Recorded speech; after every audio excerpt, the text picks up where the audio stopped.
प्रिय बच्चों, हमारे वीडियोस को नियमित रूप से देखने के लिए आप सभी का धन्यवाद। प्रत्येक वीडियो के अंत में हम आपसे 3 प्रश्न पूछेंगे और यदि उन 3 प्रश्नों का सही जवाब देने वाले आप पहले व्यक्ति बनते हैं तो हम आपको आकर्षित उपहार देंगे। वीडियो को अंत तक जरूर देखें और अपना आकर्षित उपहार प्राप्त करें। बच्चों, क्या आप कभी कभार डरते हैं या आपको नहीं समझ आता कि आपको क्या करना चाहिए, या आपके परिवार में या आपके रिश्तेदारों में से किसी को प्रार्थना की ज़रूरत है, तो आप हमें बेझिझक कॉल करें 7829224433 पर। धन्यवाद। हेलो बच्चों, क्या आपको याद है कि हम किस सीरीज में हैं? आप कभी भी छोटे नहीं हो। यह सही है कि आपको परमेश्वर के लिए कुछ भी करने के लिए बड़े होने का इंतजार नहीं करना है। आखिरकार हम अपने बाइबल मेमोरी वर्स के अंतिम वाक्य पर आ गए हैं। आइए फिर से देखें कि पौलुस ने युवा तिमुथियुस को क्या सलाह दी थी। यह कहता है, कोई तेरी जवानी को तुच्छ ना समझने पाए। तुम क्या करते हो और कैसा जीवन जीते हो, पवित्रता में विश्वासियों के लिए आदर्श बन जा, और प्रेम और विश्वास में विश्वासियों के लिए आदर्श बन जा। और आखिरी वाक्य में लिखा है, पवित्रता में विश्वासियों के लिए आदर्श बन जा। यह लिया गया है पहला तिमुथियुस 4:12 से। अगर आप सभी विश्वासियों के लिए एक अच्छा उदाहरण बनना चाहते हैं तो उन्हें दिखाएं कि कैसे शुद्ध रहें, पाप से हर कीमत पर दूर रहें। इस प्रकार आप सभी विश्वासियों के लिए एक अच्छा उदाहरण बन सकते हैं। आप क्या कहते हैं, कैसे जीते हैं, कैसे प्यार करते हैं, क्या विश्वास करते हैं और कैसे शुद्ध रहें। आप और मैं वो सब कर सकते हैं जिसके लिए परमेश्वर ने हमें बुलाया है। याद रखें, सभी विश्वासियों के लिए उदाहरण बनने के लिए हम कभी भी छोटे नहीं हैं।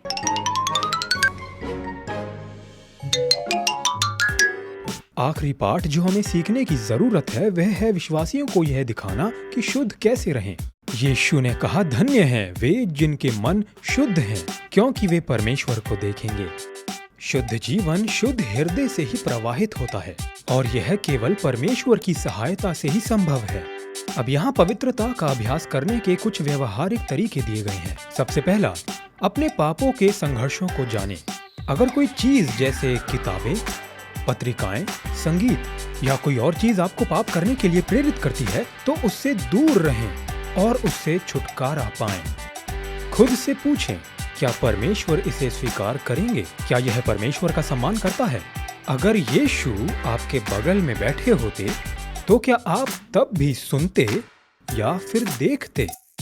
बाइबल याकूब के 4:7 में बताती है, इसलिए परमेश्वर के अधीन हो जाओ और शैतान का सामना करो तो वह तुम्हारे पास से भाग निकलेगा। अब दूसरा, किसी ऐसे व्यक्ति के प्रति जवाबदेही बने जिस पर आप भरोसा करते हैं। अपने पापों को स्वीकार करें और प्रार्थना के लिए कहें। तीसरा, पवित्र आत्मा से बुद्धि के लिए प्रार्थना करें। पवित्र आत्मा आपको सब कुछ सिखाएगा। बाइबल हमें 10 आज्ञाओं के माध्यम से और कई अन्य बाइबल के वचनों से बताती है कि क्या सही है और क्या गलत।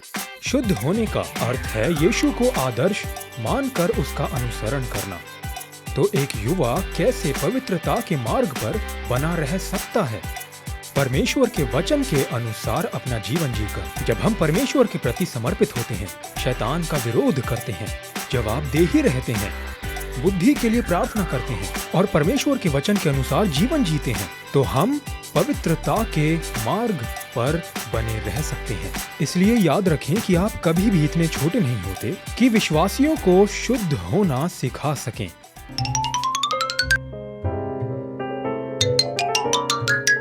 यह कहानी सुनिए। एक समय की बात है, नबूकदनेस्सर नाम का एक राजा था।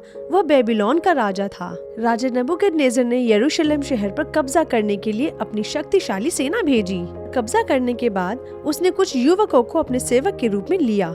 दानियेल और उसके मित्र शद्रक, मेशक और ओबेदनगो को बंदी बना लिया गया। जब दानियेल और उसके मित्र बेबीलोन पहुँचे तो उन्हें महल में सेवक बनने का प्रशिक्षण दिया गया। उन्हें प्रशिक्षण के तरह हर दिन राजा का स्वादिष्ट भोजन और मदिरा दिया जाता था, लेकिन यह भोजन परमेश्वर में उनके विश्वास के विरुद्ध था। इसीलिए दानियेल ने प्रधान से पूछा कि क्या वो सब्जियां खा सकते हैं और सिर्फ पानी पी सकते हैं।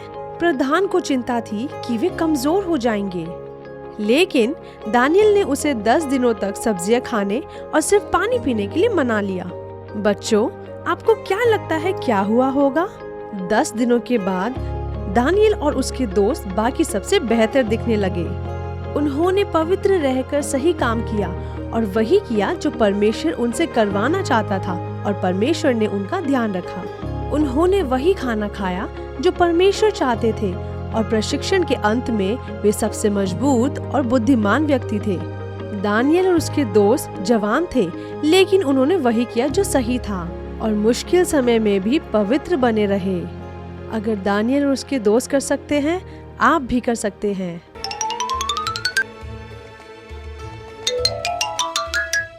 प्रिय बच्चों, हमने युवा तिमुथियुस को पौलुस की सलाह देते हुए सीखा है कि कैसे हम विश्वासियों के लिए एक आदर्श बन सकते हैं। आप क्या कहते हैं, कैसे जीते हैं, कैसे प्रेम करते हैं, क्या विश्वास करते हैं और कैसे शुद्ध रहते हैं। आप ये सब कर सकते हैं, इसीलिए परमेश्वर ने हमें बुलाया है।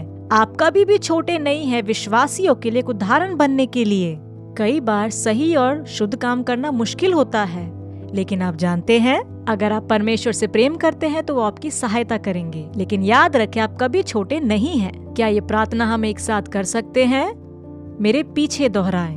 प्रिय प्रभु, मुझे हर दिन याद दिलाते रहे कि मैं जो कहता हूँ, जिस तरह जीता हूँ, जिस तरह प्रेम करता हूँ, जिस पर विश्वास करता हूँ और जिस तरह पवित्र रहना है, उसमें एक अच्छा उदाहरण बनने के लिए भी कभी छोटा नहीं हूँ। पवित्र आत्मा मुझे हमेशा वही चुनने और करने की शक्ति दो जो अच्छा है, सही और परमेश्वर को प्रसन्न करता है। और सब लोग कहेंगे आमेन। मैं आशा करती हूँ कि आपने वीडियोस को अंत तक जरूर देखा होगा। आज के तीनों प्रश्न आपके स्क्रीन पर है। पहला प्रश्न, परमेश्वर ने हमें क्या करने के लिए बुलाया है? दूसरा प्रश्न, शुद्ध होने का क्या मतलब है? तीसरा प्रश्न, मत्ती 5:8 क्या कहता है? जल्द से जल्द अपना सही जवाब हमें हमारे व्हाट्सएप नंबर पर भेजें और अपना आकर्षित उपहार प्राप्त करें।